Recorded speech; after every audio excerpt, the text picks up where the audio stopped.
E pessoal, tudo bom com vocês? Se lembram da última vez que eu fiz um vídeo a respeito da independência do Brasil, que eu tinha feito uma espécie de teaser mostrando um livro para vocês, dizendo que posteriormente eu iria fazer uma análise um pouco mais abrangente sobre aquela obra e etc. Pois bem, eu já terminei de ler o livro, então eu vou fazer essa análise aqui para vocês um pouquinho mais abrangente do que eu falei naquele vídeo anterior, beleza? É esta obra aqui dos irmãos Ferreira, A Maçonaria na Independência Brasileira. Foi escrita por Manuel Rodrigues Ferreira e por Tito Livio Ferreira. Existem 2 tomos dessa obra. Esse daqui é o tomo 1. O tomo 2 eu também tenho ele aqui.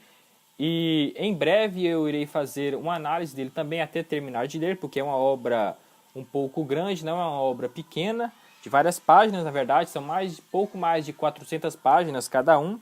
Mas beleza, então eu gostaria de focar aqui nessa obra somente o aspecto da própria Revolução Liberal Maçônica que tomou conta de Portugal e também dali em diante veio aqui para o Brasil e se engajou politicamente, fazendo com que a própria política brasileira, a própria política nacional fosse inundada por esses movimentos revolucionários maçônicos, tanto vindo da maçonaria azul quanto da maçonaria vermelha. Então, porque as primeiras partes do livro ela vai tratar de assuntos históricos envolvendo um pouco do início da nacionalidade portuguesa, brasileira, perdão, passando também por uma questão histórica envolvendo a Inglaterra, contando como foi construída essas ideias liberais, essas ideias maçônicas, quando surgiu a maçonaria azul, que surgiu na Inglaterra em 1688, foi ali que foi criado aquele estilo de monarquia constitucional parlamentar, que é o que nós escutamos hoje. Muitas pessoas acham que foi criada assim do nada, mas na verdade foi criada por um movimento maçônico, essa monarquia constitucional parlamentar. Pois bem, vamos lá antes que o vídeo aqui fique longo demais. A Revolução Liberal ela teve início em Portugal em 24 de agosto do ano de 1820. Foi quando caiu ali a regência de Beresford e dali se nomeou um conselho de governo.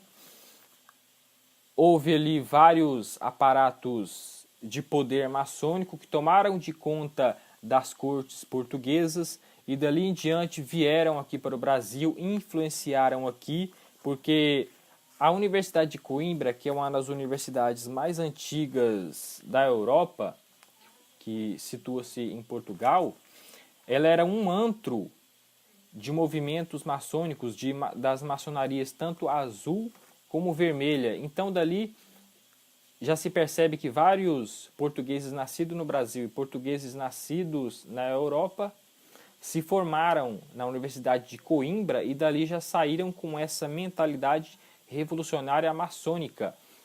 Ao contrário do que ocorre hoje, quando a maioria dos estudantes, principalmente de humanas, quando saem das universidades, saem com essa mentalidade socialista, comunista. Naquele tempo, os jovens, quando saíam da universidade, eles saíam com essa mentalidade maçônica, revolucionária, de destruir por completo as monarquias para ser instaurado a república. E dali em diante se iniciou essa revolução liberal, foi consumado ali o golpe, porque na verdade houve um golpe mesmo assim, porque se destronou a monarquia absolutista e quis se instalar essa monarquia constitucional parlamentar, para que o rei ficasse submetido a uma constituição e que ele não tivesse mais poder nenhum, ou seja, ele só era uma figura ali de fachada, na verdade. E aqui no Brasil, essa revolução ela se iniciou no dia 10 de fevereiro de 1821, quando houve ali um levante das tropas em Salvador, na Bahia, e essa causa revolucionária ela foi sendo posta aqui em nosso país em vários estados, seja na Bahia, também seja em Pernambuco, principalmente no Rio de Janeiro. Por incrível que pareça, em São Paulo, essa essa revolução, principalmente vinda da maçonaria vermelha, que era bem mais radical do que a maçonaria azul, é importante falar para vocês que a maçonaria azul era aquele tipo de maçonaria que defendia uma monarquia, mas não a monarquia absolutista, aquela provinda do direito divino dos reis, mas uma monarquia constitucional parlamentar. E a maçonaria vermelha era aquela que era contra completamente qualquer tipo de monarquia e defendia a república. Era para ser instalado a república no Brasil, separando o país em vários estados, em movimentos separatistas, para que se tornassem países independentes, se destronasse por completo o Brasil em várias republiquetas para que se instalassem nessa república e fosse mais fácil de tomar o poder. E era isso que acontecia. E dali em diante, no dia 10 de abril ali de 1821, Dom Pedro ele já faz uma linguagem, quer dizer, na verdade ele faz uma proclamação ao povo, isso no dia 27 de abril de 1821, já contendo essa linguagem revolucionária.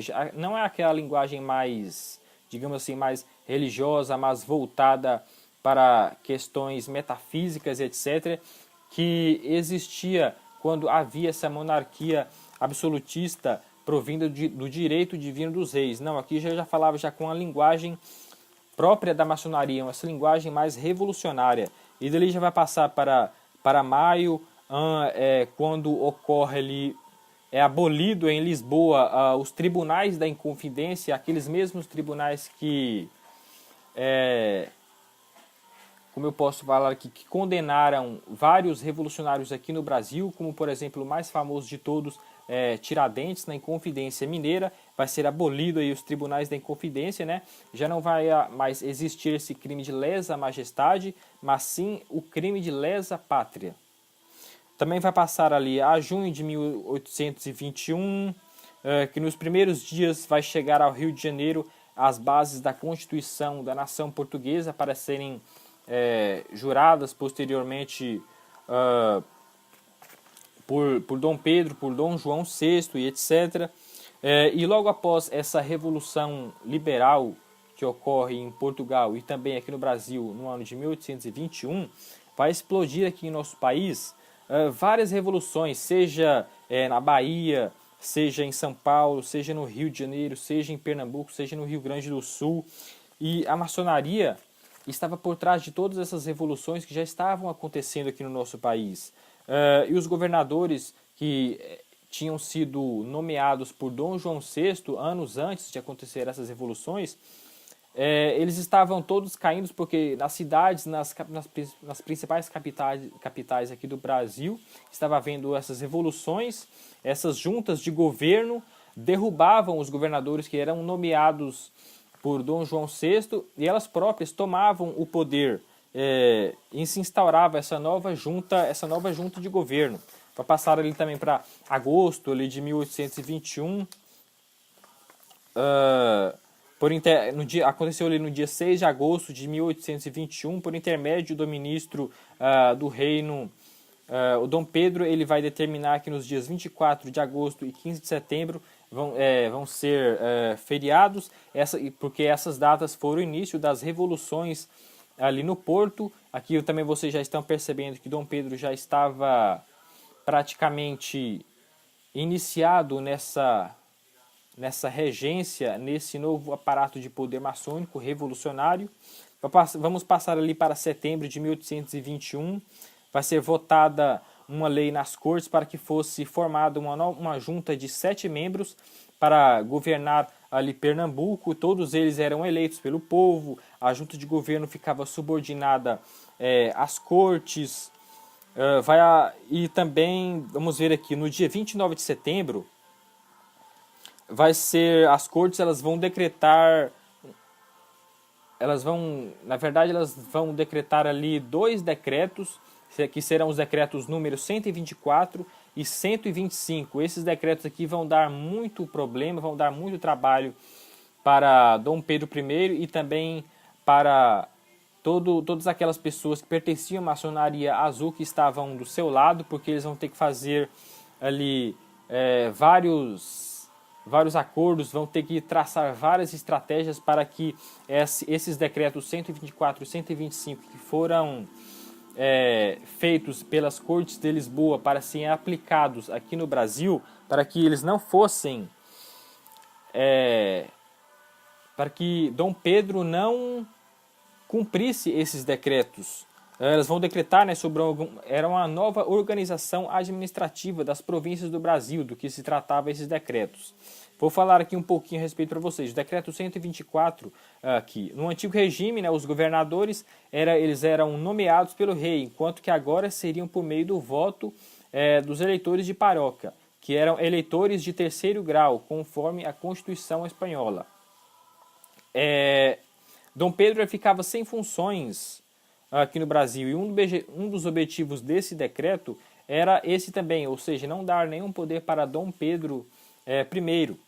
A questão que quem poderia ser eleito era baseada na própria ideia da Revolução Francesa. Então vocês já também podem perceber aí claramente que essas ideias novas, essas ideias liberais que já estavam tomando de conta desse aparato político aqui no Brasil, já estava todo baseado na própria Revolução Francesa, que matou ali os reis, decapitou os reis franceses ali na época. E o decreto 125 ele estabelecia que Dom Pedro ele retornasse para Portugal. Ou seja, se Dom Pedro retornasse para Portugal, os revolucionários maçônicos que aqui estavam, que tomavam de conta principalmente do Rio de Janeiro, tomavam de conta de Salvador da Bahia, em Pernambuco, eles iriam fazer a independência do Brasil para proclamar a República. Então eles já estavam em uma situação bastante complicada. E esses eram os decretos 124 e 125. Vamos passar aqui agora para outubro. Isso que aconteceu aqui dos decretos 124 e 125, eles foram ali regidos em setembro ali de 1821. Dom Pedro vai escrever várias cartas ali para o seu pai, para o Dom João VI, falando a respeito desses decretos, de como a maçonaria estava querendo que ele retornasse para Portugal e com isso fazer a independência do Brasil com república, não com monarquia, como aconteceu posteriormente, na verdade, depois do dia 7 de setembro de 1822. Em novembro de 1821, em 2 de novembro de 1821, vão chegar a Belém do Pará 3 irmãos, que são o Felipe Alberto, são os 3 irmãos do Felipe Alberto Patrone Martins Maciel. Quem era ele? Ele era um elemento de ligação entre a maçonaria de Portugal e a maçonaria de Belém do Pará. Então, ou seja, ele era um maçom vermelho. E estavam trazendo com ele ali os folhetos impressos em Lisboa para fazer a independência da província do Pará. Então, olha aí, era um outro movimento separatista que estava acontecendo no Pará, isso em novembro de 1821. Depois serão denunciadas no mesmo dia pelos cidadãos, por um cidadão chamado José Ribeiro Guimarães, e depois esse movimento separatista que ocorreu no Pará, ele vai cair por terra. No dia 9 de novembro, Dom Pedro também ele vai escrever nova carta para Dom João VI, como eu disse, ele escreve várias cartas, e é justamente nessa carta aqui que Dom Pedro ele afirma que o Brasil foi colônia de Portugal. É o seguinte, eu vou explicar aqui para vocês. Todos os historiadores, todos os políticos antes dos anos ali, de 1820, eles nunca falavam colônia, eles nunca referiam o Brasil como colônia, mas sim como antigo regime, como, deixa eu ver aqui, como uma regeneração política, principalmente vindo dos políticos na época. Porque, vejam só, eles não queriam mais que se colocasse em prática essa monarquia absolutista que provinha do decreto do direito divino dos reis. Então, por isso que eles falavam regeneração política, antigo regime, mas eles não falavam colônia. Mas Dom Pedro, ele cita essa palavra colônia. Foi daí que os historiadores eles foram buscar essa denominação de que o Brasil foi uma colônia de Portugal. E um dos primeiros que começaram a usá-la, na verdade um pouco antes disso, foi um autor inglês que nunca veio aqui no Brasil, um autor que escreveu uma história do Brasil que é até disponível até hoje para compra, principalmente na livraria do Senado. Esse era o Robert Southey. Foi ele que pegou e viu que no inglês não existiam as palavras província, não existiam povoamento, povoação, povoador, e dali em diante ele inverteu essas palavras, ele colocou as palavras colônia, colonizador, colonização, mudou essas palavras daí em diante. E olha que ele nunca veio aqui no Brasil. Então, ali já se começou esse problema de colocar o Brasil como uma colônia de Portugal.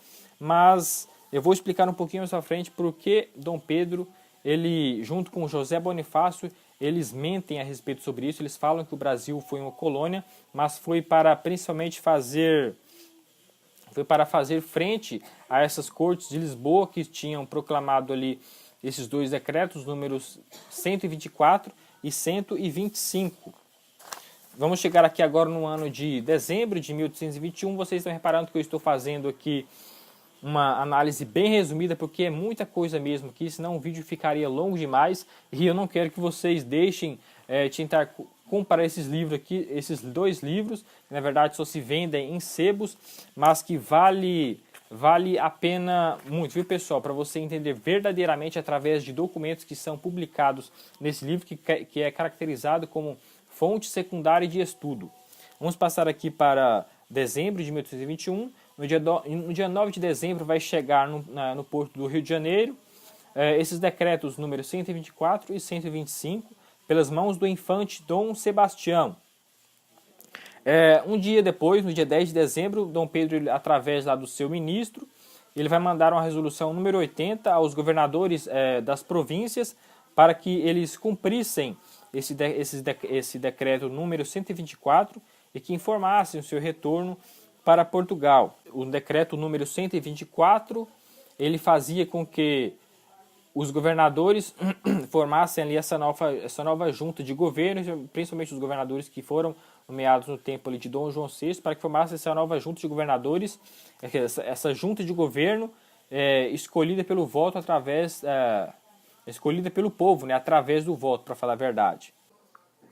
Chegamos aqui em janeiro de 1822 e Dom Pedro vai receber várias representações vindas de câmaras municipais Brasil afora, de bispos, do clero, para que ele permanecesse aqui no Brasil, como irá acontecer no dia 9 de janeiro, que será considerado ali o dia do fico, quando ele vai proclamar em alto e bom som que ele iria ficar aqui no Brasil, decepcionando ali os maçons vermelhos, que queriam que ele fosse embora para Portugal, de acordo com aqueles decretos números 124 e 125, porque se ele fosse para Portugal,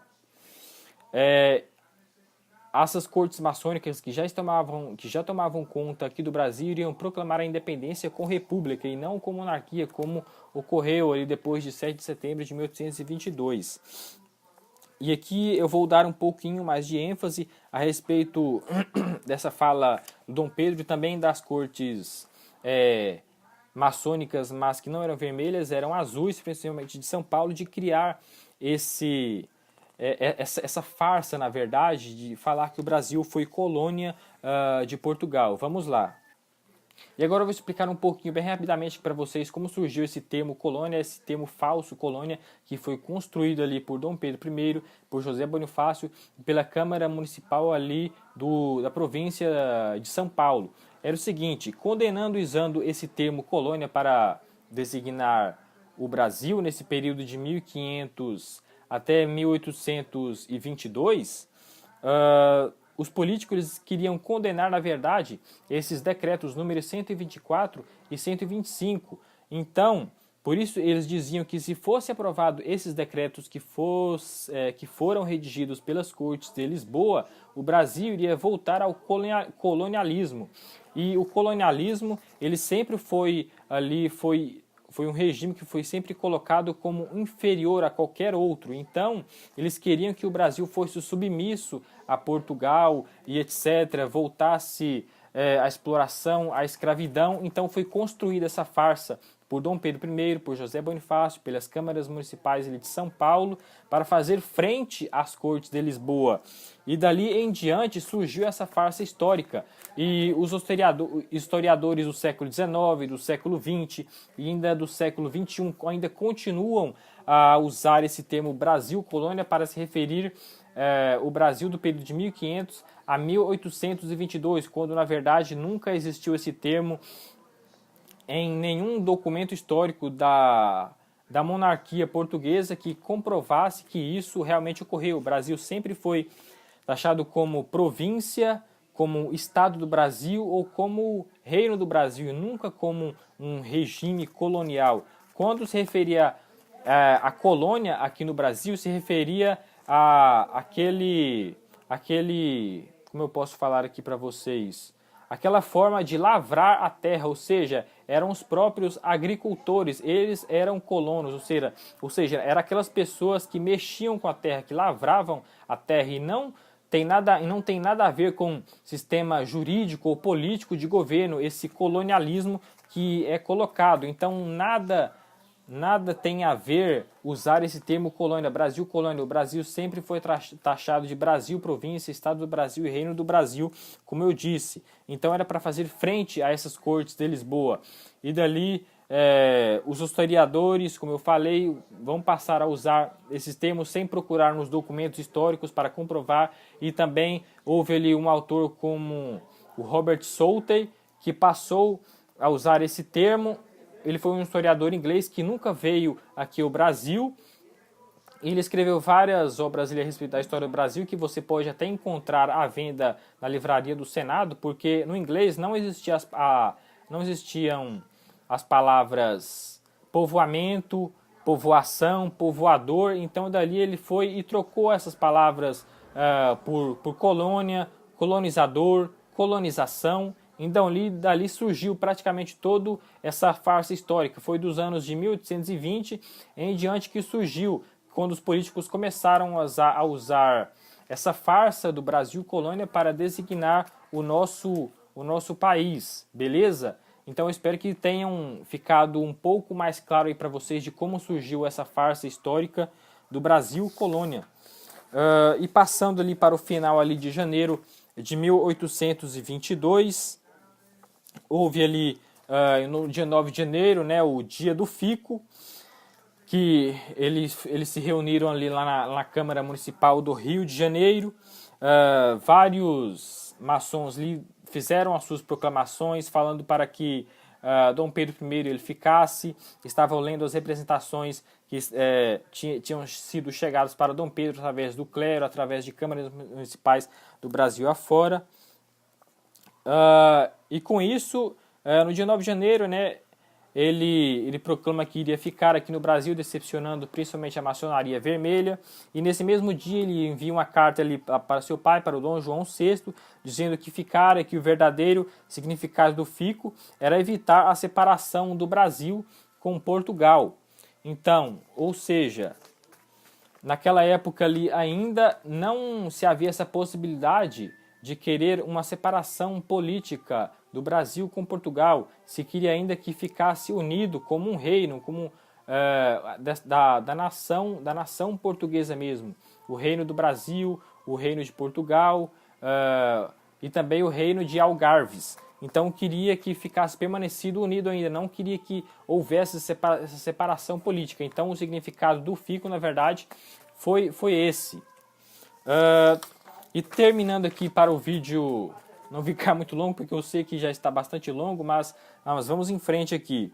No dia 26 de janeiro, ali, Dom Pedro recebe uma comissão de São Paulo, né, e é apresentado as representações dos dias 31 de dezembro e 2 de janeiro, que foram representações provindas da Câmara Municipal de São Paulo e também do clero. O José Bonifácio ele vai discursar no ato da entrega dessas representações, fala abertamente que o projeto das cortes tinha o objetivo de transformar o Brasil em colônia novamente. Aqui ele usa a palavra colônia para designar, para fazer frente a essas cortes de Lisboa, aos decretos 124 e 125, como eu já expliquei, e nada havia de semelhante com um período de entre 1548 a 1815 que as cortes queriam.